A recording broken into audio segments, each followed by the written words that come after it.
maliban sa aming inaalagang baboy, mapakinabangan, benta, pinakikinabangan din namin yung kanyang dumi, tai, ihi, no?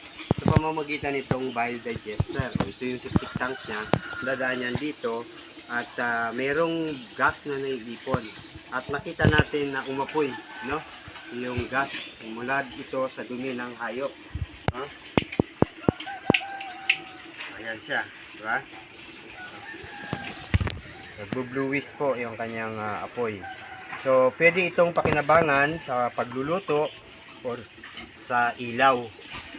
Maliban doon, na maaaring kinabangan yung gas, pinakikinabangan din namin yung kanyang latak, no? Yung sludge dito, para gawing fertilizer. Minsan, siyang aming idinidilig sa aming mga tanim. Dragon fruit, calamansi, pinya, saging, para mag-supplement ng maging fertilizer.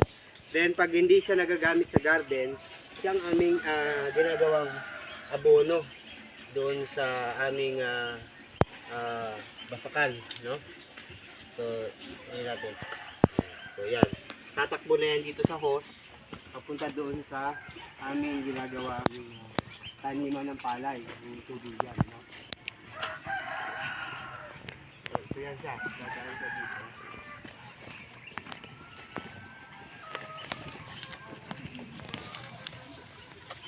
So, dire-diretso yan dito. So, yan siya, no?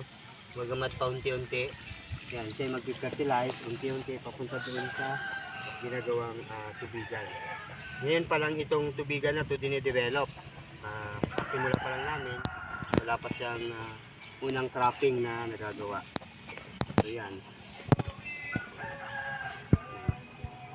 So, lahat na pakikinabangan yung mga basura para ma-recycle siya at dumating ang pagkakataon o panahon na maging sustainable ito.